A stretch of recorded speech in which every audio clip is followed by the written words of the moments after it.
Hello, Kenan, and welcome to the third edition of the Data 2020 Summit here in Stockholm. We're pleased to have you and Bureau van Dijk with us as partners.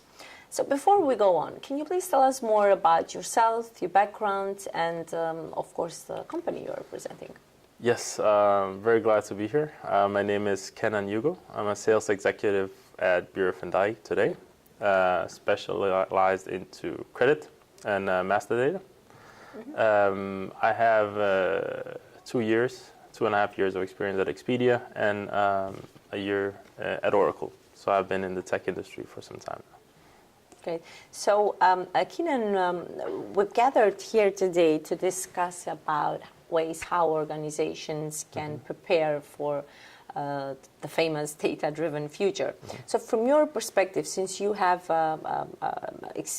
experience in that industry, how can organizations speed up the process of becoming fully data-driven? So I think the most important thing is, and that's something that I've also had experience with, you need to put processes in place. So it's very important that you don't only look at, okay, so we have some data here that we need to fix. There are possibilities out there. You can do cleansing of data. There are matching softwares out there to help you with this. But then after this, it's also important to look at the initial process, the source, the root of why did we have these problems with this data. So actually putting processes in place from the moment you create the account, it can be a customer, it can be a vendor, it can be a third party. It's very important that you have some process in place that you can say, okay, this is the way we're going to do it, this is the way we're going to create these accounts, and this is how we ongoingly continuously make sure that we have quality on our data. So process is the main word. Is the key word for me, yes. So, Kenan, many agree that the abundance of data, the fast development of technology, especially the new privacy policies and GDPR and so, are forcing somehow organizations to reevaluate their information management strategy and thus focusing more on data-driven, even AI-driven innovation in the future. So how can they organize their data management in order so they can make it modern and future-ready? Yeah. So I would actually go back to process again, but also people. I think that the focus on data and data management itself is surprisingly low, especially for big companies. I mean, big companies can have thousands of counterparties. It can be a global counterparty. So it can be a partner in Africa, it can be a partner in Italy, in Spain, France. You need to put in people to do this. You need to focus on this because it is not as easy as some people might think. The way we work at Bureau van Dijk, at least from my experience, is that we have some process in place from the beginning to say, okay, well, one part of it, looking at the data, cleansing this data, matching it with the database that we have. We currently have 300+ million companies registered in our database, and we kind of match that to the in-house data that the company has.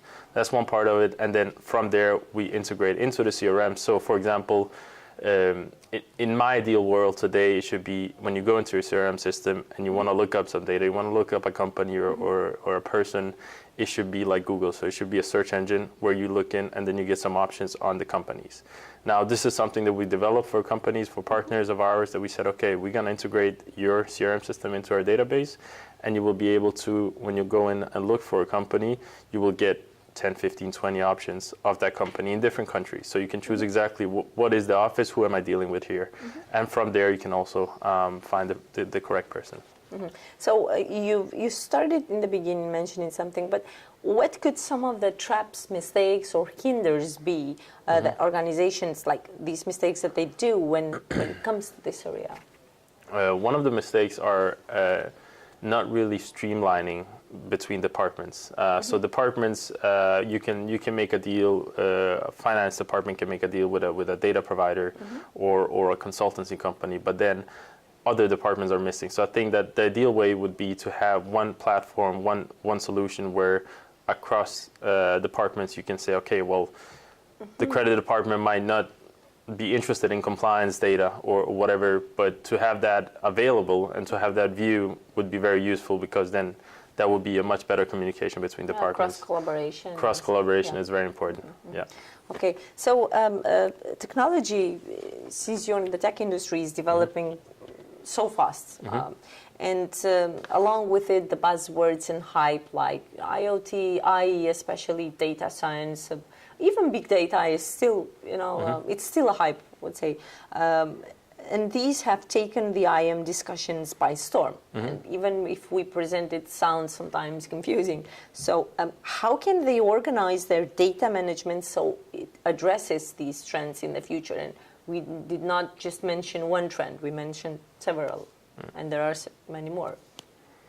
Well, I think that, again, going back to making sure that, first of all, you have the data itself, the quality of the data, but then also making sure that you have people in place to work on this. There are architects out there, there are IT people, but there are many few companies that have people hired solely for the data quality part of it.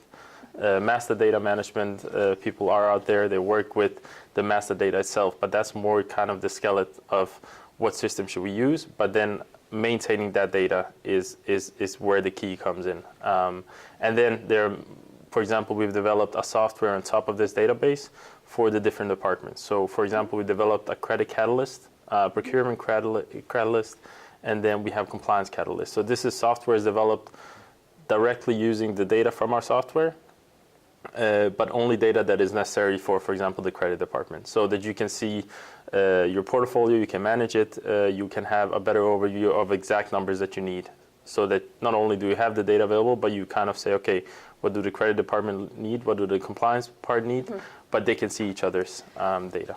One last one, looking at data management technology from a solution perspective, what can we expect in the next 12 months, let's say? So I think we're already seeing it today with the AI, artificial intelligence, and the way we always get surprised by getting these pop-ups on the phone and thinking, how do they know we're going to purchase this or we're interested in this? I think that in the future, even more this is going to be relevant. So, for example, something like we have at Bureau van Dijk, we focus very much on ownership structures. So meaning that, when you speak with a company, where is this company linked? You want the whole family tree of the company, so that, for example, let's say the sales and marketing department is making an offer for a company, to know exactly, well, where is this company linked, and if someone else contacts us, maybe they're part of this company, so we can offer them the same solutions. The same way it works for example, credit assessments, risks mitigation. So when you go in and you say, okay, this company's credit limit is not that high, but then you see, okay, they're actually owned by this other company that is very good financial.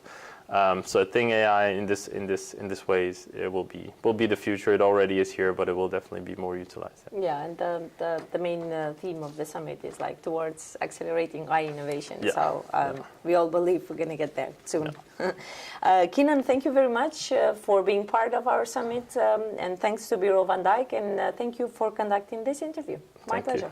Thank you.